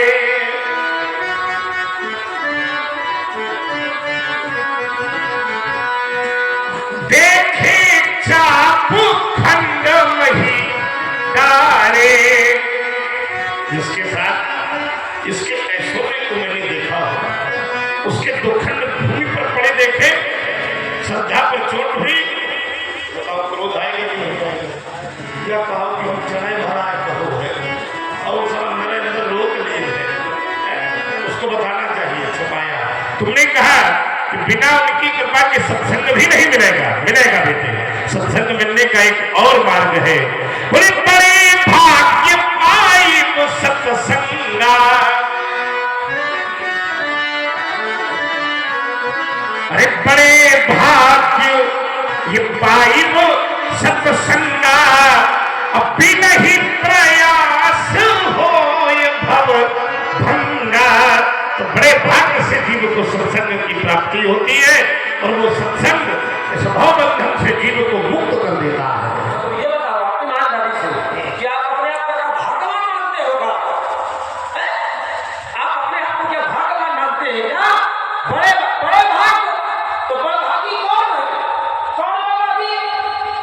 बोले आहाया धन्य शाबाश। आहारे धन्य नहीं, खुराफात तो लगाए पूरी। लक्ष्मण बड़ भागी क्यों? आहारे धन्य हैं? लक्ष्मण बड़ भागी बहुत बढ़िया। और राम पराय बिंदु अनुराग। लक्ष्मण बड़ा भागी थोड़ी है, आप सब लोग बड़ा भागी हो। कौन से लोग? बोले सुन जननी सोई सुत बड़ भागी। कौन से लोग? ये अपनी छाती में देखो। सुन जननी सोई, ये बड़ भागी है। और नहीं, सुन जननी, क्योंकि इन्होंने जनक जी को ही अपनी माता बना लिया। सुन जननी सोई सुत बड़ भागी, जे पितु मातु बचन अनुरागी। इतना ही नहीं, परशुराम भी बड़ भागी, क्योंकि जे गुरु पद अम्बुज अनुरागी, जो गुरु रूपी गुरु के चरण कमल स्वरूपी चरणों का अनुराग करने वाला होता है। जे गुरु पद अम्बुज अनुरागी, ते लोक हुए तऊ बड़ भागी। इस लोक में वो लोग बड़े भाग्य वाले होते हैं जो माता पिता और गुरु के चरणों पर अनुराग रखते हैं। चलिए अब देखिए, मैं आज एक नया दर्शन देता हूँ। नया दर्शन कहते हैं कि संसार में वो लोग बड़े भाग्यवान होते हैं जो माता पिता और गुरु के चरणों से अनुराग रखते हैं। यानी जो माता पिता और गुरु की सेवा करते हैं, जो माता की सेवा करे वो बड़भागी, ठीक? जो माता की सेवा करे ध्यान दीजिएगा, वो बड़भागी। जब विचार करो, माता 9 माह अपने पुत्र को अपने गर्भ में रखती है। 9 माह जब पुत्र गर्भ में रहता है तो न जाने कितने कष्टों का सहन करती है। पुत्र पैदा होता है तो अपने मुख का घास पुत्र को खिलाती है। अब वह पुत्र बड़ा हो जाए, और कितना बड़ा हो जाए जाने वो गड़बड़। नहीं, गड़बड़ आ रहा, समझ आ रहा, चलो चलाओ। वही पुत्र बड़ा हो जाए, कितना बड़ा हो गया? कितना बड़ा हो जाए, कितना बड़ा हो जाए, अरे हैं? कितना बड़ा, कितना बड़ा, और उठावे कलश। अब माता जी अगले कहा देता, अब कहा देता? अब देखो, अब फिर कहेंगी वो पुत्र में भागी है, आहाय धन्य सुन जननी सोई सुख बड़ भागी। महाराज, माता का मारे वाला, माता का मारे वाला लड़ गया, हमारी नहीं तो बड़भागी क्या हो? अब बड़भागी वाला भागी जाता। भागी जाता। अब सुन ले, क्योंकि मतलब का जहाँ भोजन था वो माता भर लिया और आगे पिता और गुरु आई, माता को मारा, वहां भी बड़ा भाग्य ही मुझे प्राप्त हुआ। क्यों? क्योंकि परशुराम पितु आज्ञा राखी, परशुराम पितु आज्ञा राखी, हमारी मातु लोक सब साथी। एक बार हमसे गुरुजी ने कहा कि बेटा हमसे युद्ध करो, हमने कहा नहीं करें। बोले आप आगे से युद्ध करो, हमने तुमको शिक्षा दी, हमने फरसा उठाया, शंकर जी के मस्तक पर ठोक दिया। समझो, इसीलिए मेरे बाबा का नाम खंड परुष पड़ गया, और इसी मेरी पराक्रम को देखकर मेरे गुरुदेव भगवान ने एक फरसा मुझे सदैव के लिए दे दिया। पहले मैं राम था, और इस कृत्य के बाद मैं सदैव के लिए परशुराम हो गया। अब विचार करो, उनकी आज्ञा मानना, क्योंकि मातु पिता प्रभु गुरु कै बानी। एक और नया घटना दे रहा हूं। मातु पिता प्रभु गुरु कै बानी, बिनहि विचार करिए शुभ जानी। और उसी का कारण था, पितु विष्णु आज्ञा से अगर मैया का मैंने वध किया तो उन्हीं पिता की कृपा से पुनः माता को जीवन दान दिला दिया। इसलिए परशुराम को भी बड़भागियों की श्रेणी में ही रखा गया। चलिए, कहते कि माता को मारा पिता की आज्ञा से, फिर भी परशुराम बड़भागी है। अगर महाराज परशुराम बड़भागी होते तो संसार की एक उदाहरण है, संसार की हर माता चाहती है कि मेरे राम और लक्ष्मण जैसे पुत्र हो, लेकिन संसार की कौन माता नहीं चाहती कि मेरे परशुराम जैसा इसका उत्तर ले लो। संसार की माता चाहे चाहे न चाहे, संसार की माता चाहे चाहे, लेकिन जगत माता मैया पार्वती चाहती है कि उनके परशुराम जैसा हो। मैं सुत न जायो राम सो, माता पार्वती कह रही अरे संसार की माँ का कोई पुत्र बने तो क्या बने, जिसे जगत माता अपना पुत्र बनाना चाहती हो, बताओ उससे बड़ा कोई भाग्यशाली हो सकता है। स्वयं कह रही थी जिस समय में कैलाश की उत्तम शिखाओं पर शिक्षा प्राप्त करता, गणेश इत्यादि लोगों के साथ खेला करता, तो मैया कहती थी मैं सुत न जायो राम सो, मैं सुत न जायो राम सो, यो कहो पर्वत नंदनी। पर्वत नंदनी माता पार्वती। और जग, इस जग में धन्य कौन? बोले धन्य रेणुका तीय। इस जगत में धन्य है वो रेणुका नारी जिसके गर्भ से ये परशुराम जैसा पुत्र पैदा हुआ। तो जिसको पुत्र माता पार्वती बनाने के लिए आतुर हो, तो संसार का पुत्र बनाए चाहे। अब देखो, आइए, अब आप चाहे जितना कहो कि झंडा ऊंचा, लेकिन देखो ईमानदारी से निर्णय किए लेगा। अच्छा, ईमानदारी से बताओ आपको, झंडा ऊंचा कहने की जरूरत नहीं होती, वो तो करने की जरूरत होती है। नहीं वो अगर वो दिया बुझाया है, सुविधा हमें करना है। अरे हटाओ, रुक जाओ, उसको भी जोड़ दे। वो आराम से देखो, लक्ष्मण है डंडा, ठीक, और राम है झंडा। बिल्कुल ना होते बाबा विश्वामित्र रूपी पंडा। समझो, तो झंडा ऊंचा करने वाला विभाग हम लोगों का है। राम जी है झंडा और लक्ष्मण है डंडा, तो विश्वामित्र जी है पंडा, झंडा ऊंचा करने वाले। जो अयोध्या से लेकर मिथिला तक आप लोग अनुभव करो, इस डंडे और झंडे को ऊंचा करते हुए ला रहे हैं। न होते तो भैया अयोध्या में ऊंचा झंडा ऊंचा। देखो, एक निर्णय में समाज से दिलाया जैसा हो। अच्छा, ईमानदारी से बताओ आपको कि किनके किनके घर में परशुराम जी की मूर्ति है? जो बेईमान हो उन्हें बताना, ईमानदार ईमानदारी से बताओ किनके किनके घर में परशुराम जी की मूर्ति है? अच्छा, राम की और लक्ष्मण की मूर्ति किनके किनके घरों में है? रुक जाओ, रुक जाओ, रुक जाओ, रुक जाओ, रुक जाओ, रुक जाओ, बहुत अच्छी बात है। तुम्हें बताओ अकेले लक्ष्मण जी की मूर्ति किसके था?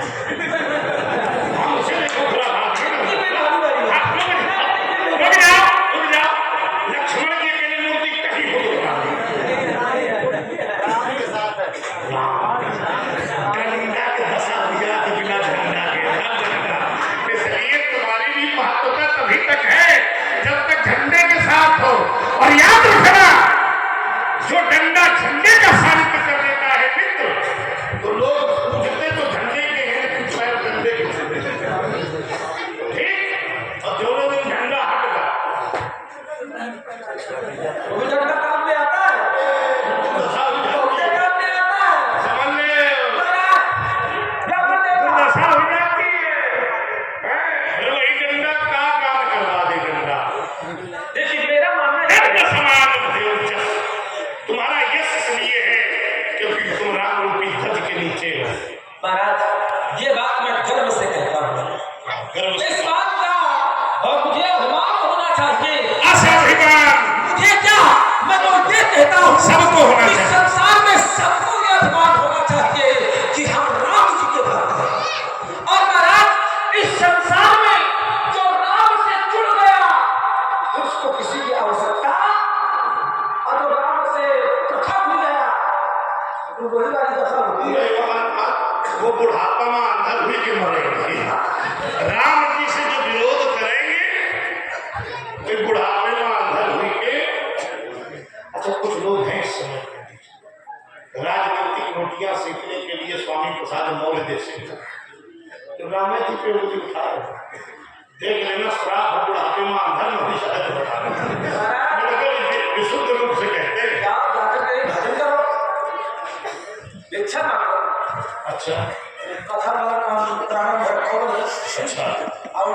ना, पहले इनको बोलने दो खुश में, बोलो बड़ी देर से शाम। हेलो, ध्यान दें, आप हैं आलोक। कुछ नहीं कर जाए तो सभा से भाग जाओगे मुने, जब हम धनुष संभालेंगे तो के चक्कर में धनुष का सर उठालेंगे। ये अक्कल है। नहीं ये नहीं कर सकते। चंद्रदंड का विषम विस्तार खा लेंगे। क्या हो गया? करते क्यों जाते हो? जगत के बेच हो फूल देखो चक्कर मकर छल को फागबो सके, जब धनुष के बाण को चढ़ाऊंगा, खींच के दोनों भाइयों के धनुष बाण आग मिथलापुरी से मारना भगाऊंगा। तो सभा में पुकार कहो, अस्त्र शस्त्र त्याग, परशुराम न कहूंगा। तो बस फिर अभी बताता, अभी जताता, फिर मैं कभी बताऊंगा, मैं बन जाऊंगा कल धारा, जिस प्लेटे खाऊंगा, नाचेंगे रचेंगे छमछमा, मुक्त खाऊंगा, तो पत्थर की चट्टानों में मैं पटक कर मारूंगा, मैं पटक कर मारूंगा। कहने क्या बोलता है? यद्यपि है वंश में प्रसिद्ध था सहस्त्र भाव, जिसका जहान में कोई दूसरा न जोड़ा था। कठिन उठार की धार सो, यद्यपि उसके पास सैन्य बल थोड़ा था। अरे सुन रे दुष्ट लक्ष्मण, मैं वही हूं परशुराम, लेकिन मसा कचहरी माफी कर, मैं वही हूं परशुराम जिसने छात्र वंश का कोई योद्धा न छोड़ा था। तो महाराज भगवान समझ जाओ, कहने से नहीं वो दांत अभी छट्टे बनाऊंगा बड़ी शान से जिसे, और हो सवाल नहीं चोर अभिमान तुम छाऊंगा के सरासन धनुष मार को बड़ी शत्रु के शत्रु की सत्ता बहाऊंगा। यदि न करो तो सभा में पुकार भाव, अस्त्र शस्त्र त्याग हो वीर लखनलाल।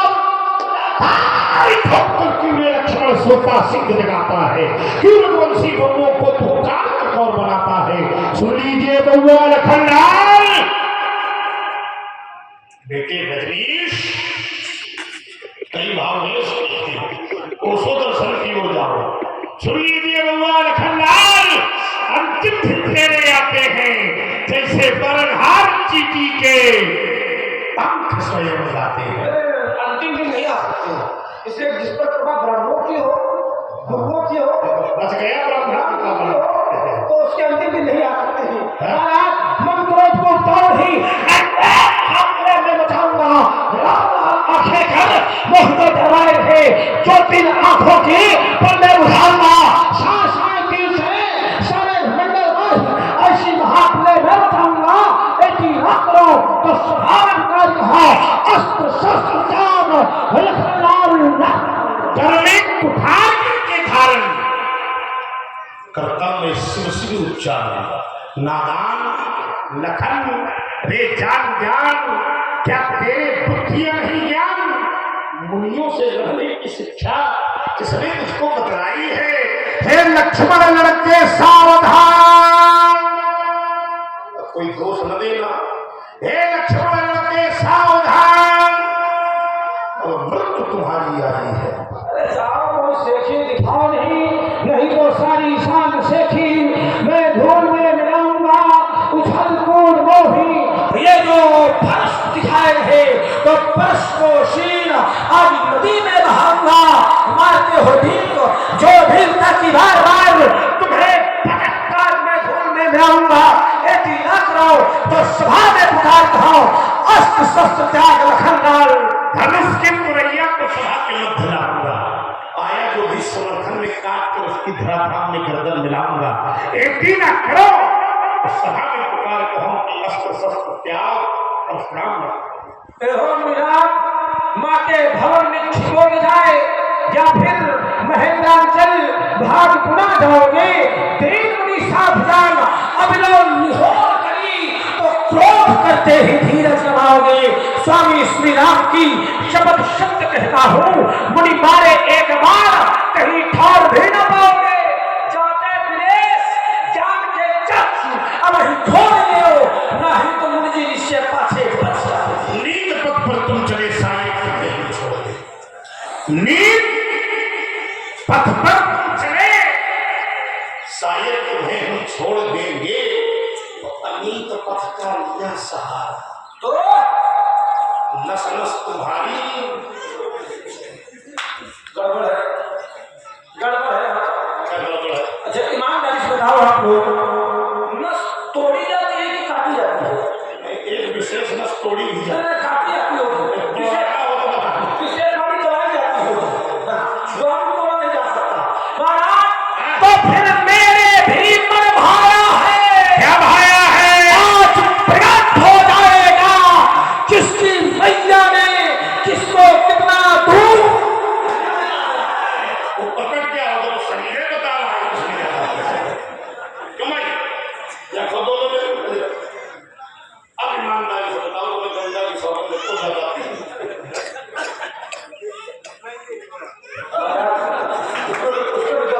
सुनो अरे शरीर देख के तो जाना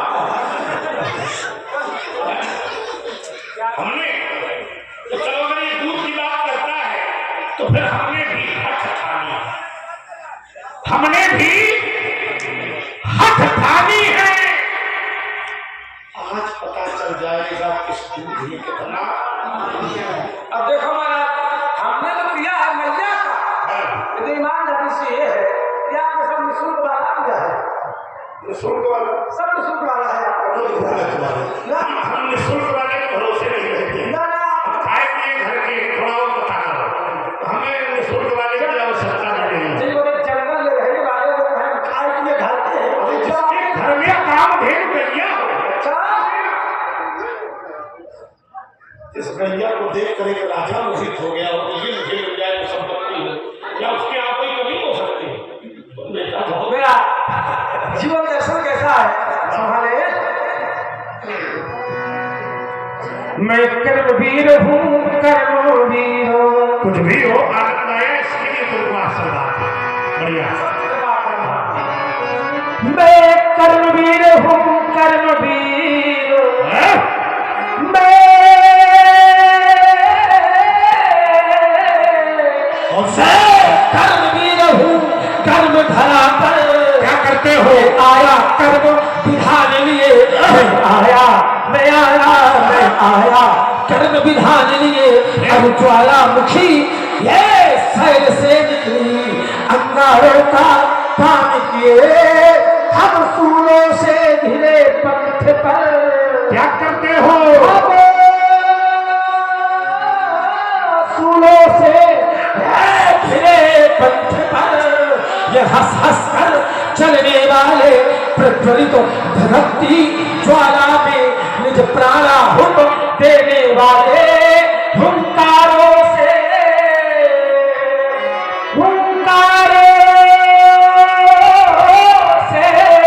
सुंदर हुंकारों से फटते पहाड़ चट्टान चूर करने वाले अर्दल के भय थक जाते जब पड़ जाते रण के पाले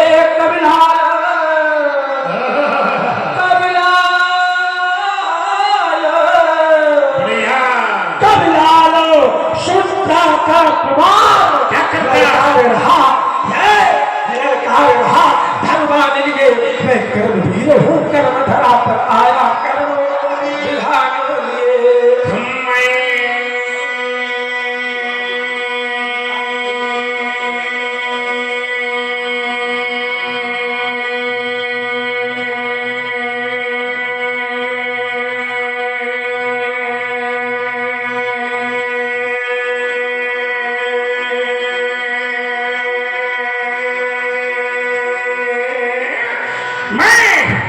कठिन पंथ का पथिक करता बातों से प्राकृतिक प्रकोपन डरा सके हमको अपनी आघातों से। मैं चला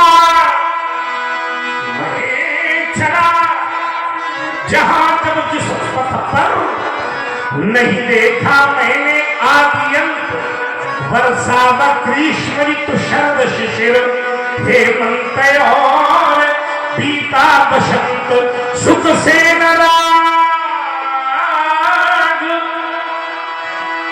दुख से न द्वेष, सुख से न राग। सुख में रागी नहीं बना, दुख में कहा माना चाहे तो मैं कहा आओ तुम्हारा भी स्वागत है। सुख दुखे समय कृपाला भाला भूजया है। सुख से न राग, दुख से न द्वेष, हो गया पृथक जगन्नाथों से। मैं कठिन पंथ का पथिक लड़ा, करता निंद झंझावातों से। मुनि उसी पंथ पर बढ़े चलो, इस पर मुनि उसी पंथ पर बढ़े चलो, जिस पर चलते जन साधारण, जिस पर चलते ये जन साधारण। यह दुर्गम, यह दुर्गम पथ, दुर्गम यह दुर्गम पथ क्यों अपनाया, इसका पूछूं मुनि मैं कारण। मैं करता हूँ, मैं करता हूँ, यह मेरा है। जब इसका कर डालो विनाश, तब पथिक अकेले ही पथ पर बढ़ने की करता सुफल आस। अज्ञात पंथ, अज्ञात लक्ष्य हो गया पथक जगन्नाथों से। मैं कठिन पंथ का पथिक लड़ा, करता निक झंझा बातों से। मैं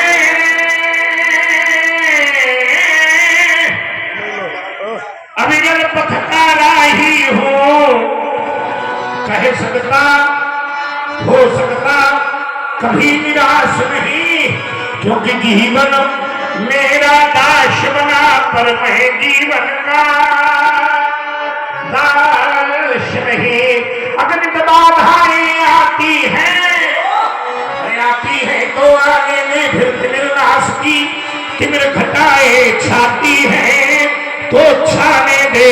मैं अविरल पथकारा ही हूँ, कह सकता दिल को रात नहीं, और ईमान बेच दूं टुकड़ों में, यह मेरे बस की बात नहीं। सुंदर सुंदर गीतों की कविताओं की प्रस्तुति हो रही थी। मैं विचार करने लगा, महाराज कविता का जन्म कैसे होता है? विचार करें, कविता का जन्म कब होता है? आचार्य कहते हैं बर्फ जब बिखरता है, बर्फ जब बिखरता है तो सरिता का जन्म होता है। सरिता यानी नदी। बर्फ जब बिखरता है तो सरिता का जन्म होता है। पाप खत जब छलकता है तो सीता का जन्म होता है। नेत्रों का जल शब्द बनकर जब आता है जीभ पर, तब कहीं एक सुंदर सी कविता का जन्म होता है। मैं हिमशैल हूँ, हाँ मैं हिमशैल हूँ, मैं हिमशैल हूँ, मैं हिमशैल हूँ, पर पिघलता नहीं हूँ। स्वयं ज्वाल हूँ, हाँ स्वयं ज्वाल हूँ, किंतु जलता नहीं हूँ। मैं हिमशैल, भरा स्वच्छ जल,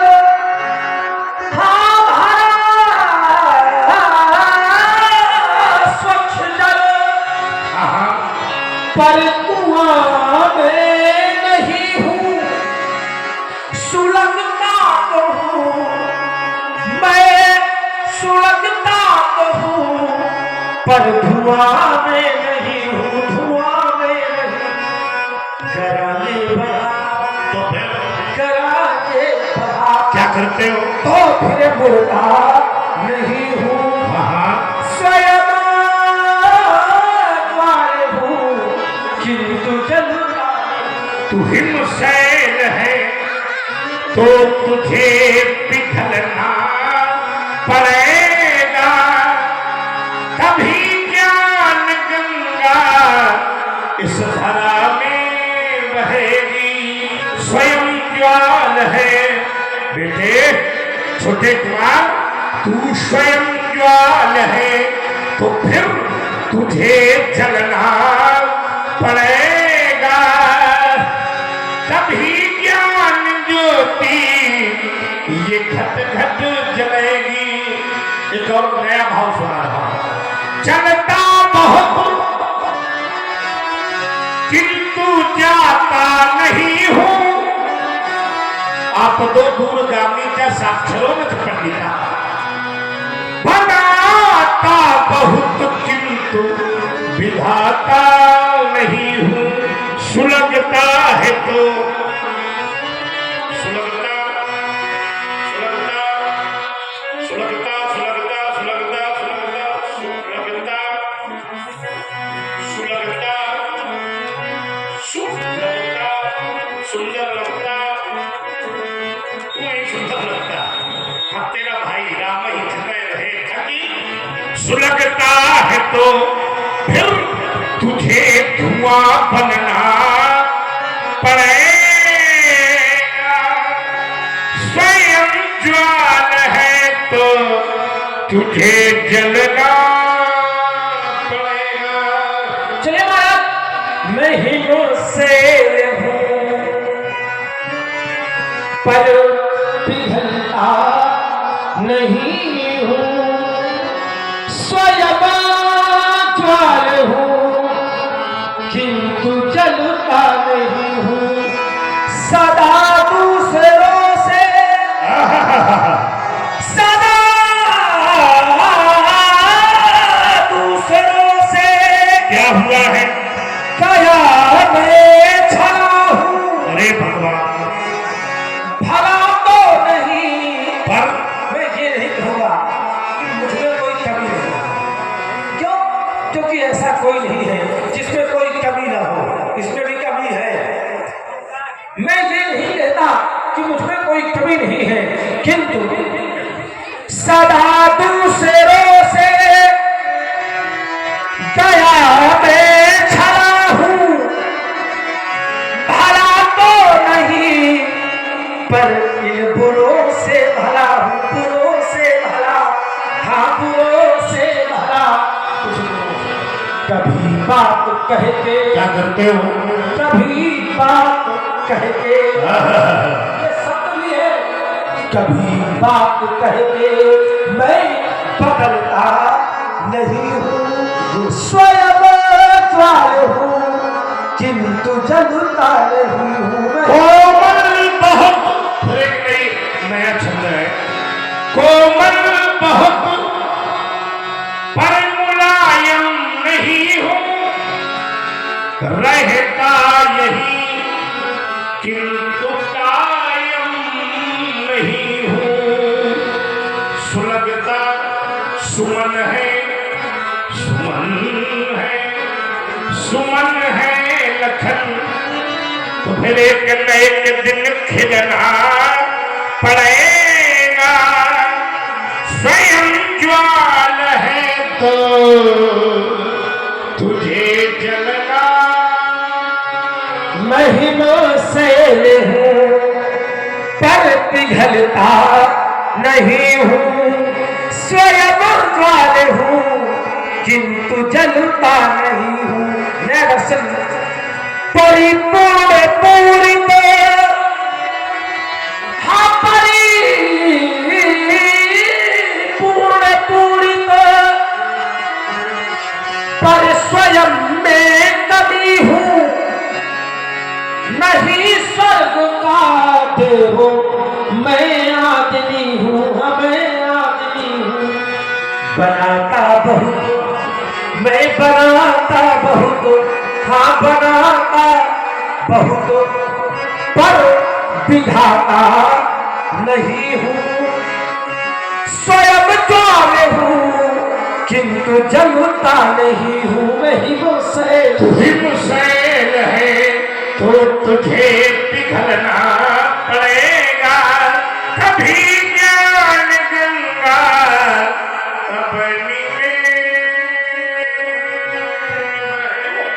बहेगी। और मेरा मानना है कि ये गंगा बहती नहीं रहनी चाहिए। कारण क्योंकि आकाश कहते हैं धर्मो रक्षण रक्षा। अगर आप धर्म की रक्षा करेंगे तो धर्म आपकी रक्षा करेगा। तभी तो ये तो धर्म मेरा मानना है कि धर्म के बिना हमारा और आपका कोई अस्तित्व नहीं है। धर्म के बिना गाँव की बातें आप साल भर क्या करते हैं इससे कोई अर्थ नहीं होता। आपके आपस में व्यवहार कैसे है इससे भी कोई अर्थ नहीं। लेकिन जब ऐसे आयोजन हो तो सभी जो वैर भाव है उनको किनारे में रख करके और एक मन से ऐसे आयोजनों में सहयोग करना चाहिए। हमारा मानना ऐसा है। क्यों? क्योंकि चाहता हूं ये नई पीढ़ी, चाहता हूं ये नई पीढ़ी छुए आकाश भी, चाहता हूं ये नई पीढ़ी छुए आकाश भी। पहले पढ़े इतिहास, पहले पढ़े इतिहास और फिर रचे इतिहास भी। कोई हो जो उन वीर योद्धाओं का अनुयायी हो, कोई हो जिसके जहान में देशभक्ति छाई, कोई हो जिसमें हो जिम्मेदारी की भावना और भारत देश की करता दिखे आराधना। कोई हो जो दिलों से, कोई हो जो दिलों से मैल को निर्मल करे, आंसुओं को व्यर्थ बहने ना दे, गंगा जल करे। कोई हो जो ये कहे मैं आज का बलिदान हूं और भीड़ से निकले ये कहे कि मैं ही हिंदुस्तान। ऐसा प्रेम चाहते हैं। अपना निर्माण करो पहले, अपना निर्माण करो पहले तो युग का निर्माण स्वयं होगा। और हर कली महकने लगे अगर तो फिर सारा जीवन उपबंध होगा। व्यक्ति को स्वयं सुधारने की आवश्यकता है। स्वयं उस मार्ग में चले और उस मार्ग में चलने के बाद फिर देशभक्ति का उपदेश करें। फिर देश की यात्रा बहुत अच्छा लगा तुम्हारा ये, क्योंकि तुम देशभक्ति के मार्ग पर चल चुके हो, घर त्याग चुके हो, बाबा विश्वामित्र के साथ देश के दुश्मनों को मार चुके हो और एक संदेशा भी भिजवा चुके हो। कह दो धरती से अंबर से। देखो जब बात देश की हो तो व्यक्ति को व्यक्तिगत विरोध भूल करके झंडे के नीचे आ जाता है। कह दो धरती से अंबर से, कह दो हड़ताल समुद्र से, घाटी से गौहाटी से, कह दो दुश्मन की बाती से, कह दो लोभी मक्कारों से, जासूसी करने वालों से। जो मेरा आंगन तोड़ेगी वो बाह तोड़ दी जाएगी, और जो आग उठेगी भारत पर वो आग तोड़ दी जाएगी। मेरा मानना है कारण महाराज आंख छोड़ने की आवश्यकता भी है। क्यों? क्योंकि गर्जना के काल पर यदि आप मुनियाते रहे, शब्दकोश है, गर्जना के काल पर यदि, क्योंकि ऐसा हुआ है जब शासन में कोई गायब बैठ जाता है तो वो फिर शत्रु का जवाब हाथ जोड़ के देता है आपके काल को।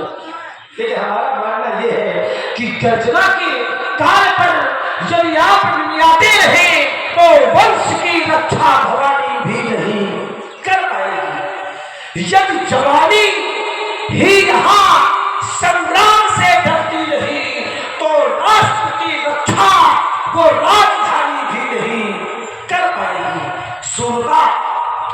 सूरता और वीरता इन बाजुओं में जग गई तो कायरों की कौन मनमानी नहीं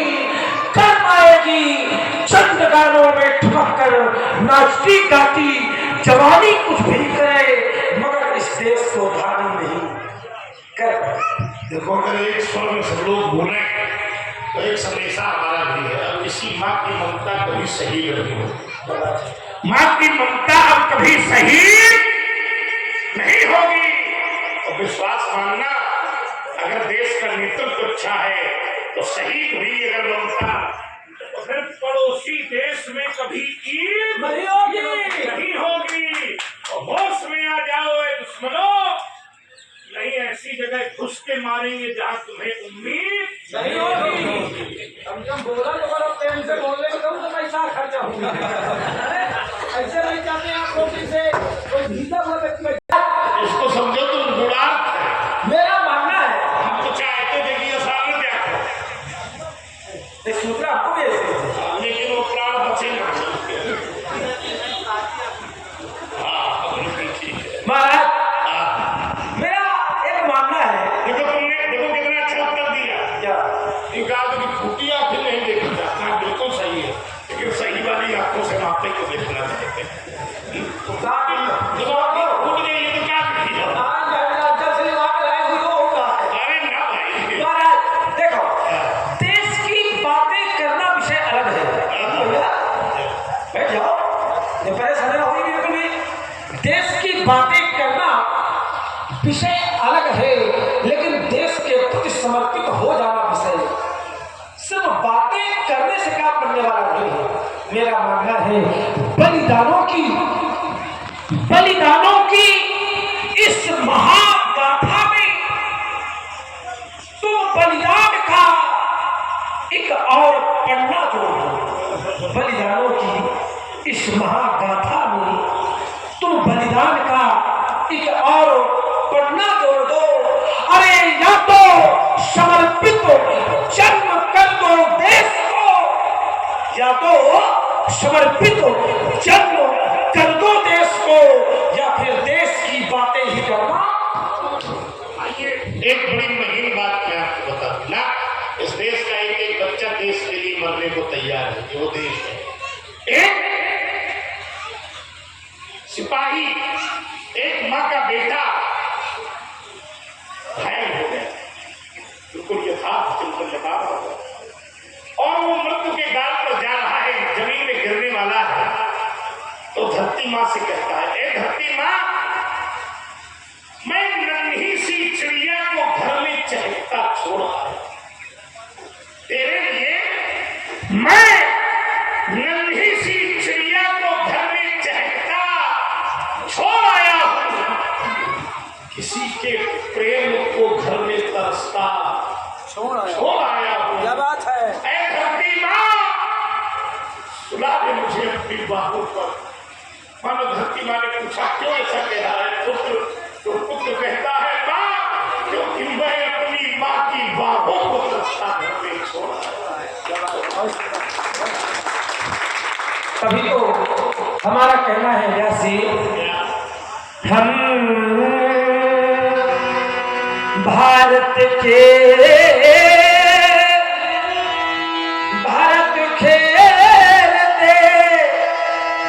सिंहों की संतानों से कोई देश नहीं दुनिया में बढ़ कर हिंदुस्तान से। हम भारत खेलते सिंहों की संतान से कोई देश नहीं दुनिया में बढ़ कर।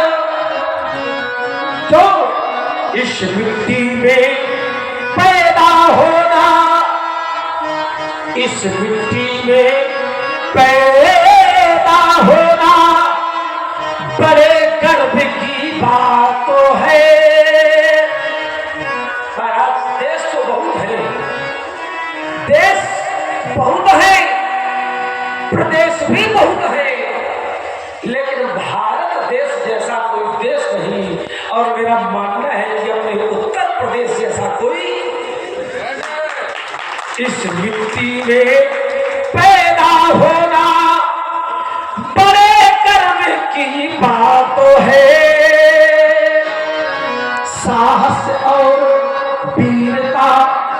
अपने पुरखों की सौगात है, साहस और वीरता अपने पुरखों की सौगात है। जब भी निकला हीरा निकला, अरे हर पन्ना की खान से। कोई देश नहीं दुनिया में बढ़कर हिंदुस्तान से, हम भारत के सिंहों की संतान से कोई देश नहीं बढ़ करके अपने हिंदुस्तान। आइए मैं गीतों की श्रृंखला में एक व्यास जी अपना भाव स्वरंजलि दिखाइए। अभी मैंने एक छंद पढ़ा था पुत्र का। सभी लोग बड़े भाव से ध्यान में, एक माता जिसके एक ही बेटा था, देश पर संकट आया, माता ने पुत्र को देश की सेवा पर भेज दिया। क्योंकि पुत्र एक ही था तो रोज माता आरती का था सजाकर पुत्र की प्रतीक्षा करती थी। आज मेरा राजा बेटा लौट कर आएगा। एक दिन उस मां ने देखा कि चार कंधों में लगा हुआ तिरंगे के कफन में लिपटा हुआ उसका बेटा चला आ रहा है। हाथ से पूजा के थाल मां की छुट्टी जोर जोर से रोने लगी। लोग इकट्ठे हुए, मैया क्या हो गया? आज उस मां के वचन किसी कवि ने अपनी लेखनी पर रखे और कहा, माता कहती है, छोड़ करके पूजा की, छोड़ करके पूजा की, थाल जा रहा है। देख लो दुनिया वालों, ये तिरंगे में लपटा मेरा लाल रहा है। लोगों ने पूछा, भैया क्या हुआ तेरे लाला के साथ? आज मैया कहती है, अरे जिसने माँ की सेवा की, धर्म भी फिर मेरी कोख से पैदा हुआ, जब तक मेरे पास रहा इसने मेरी बड़ी सेवा की। आज देखो ना, माता की भी माता का कर्ज चुकाया है, माता की भी माता का कर्ज चुकाया है।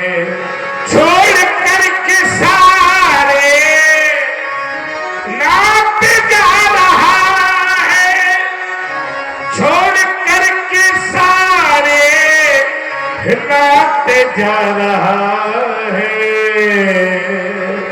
देख लो दुनिया वालों, ये तिरंगे में लपटा मेरा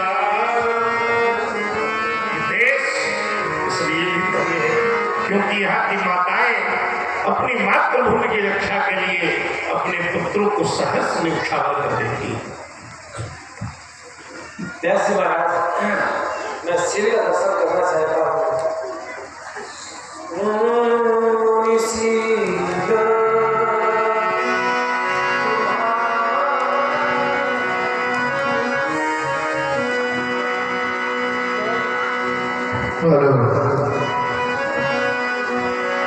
कहे लखन मुंशीला तुम्हारा को नहीं जाने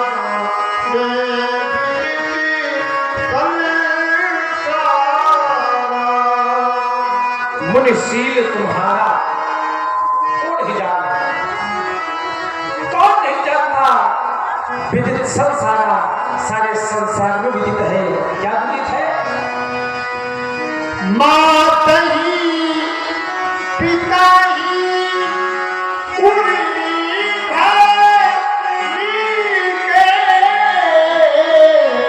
गुरु ही रहा सोची बात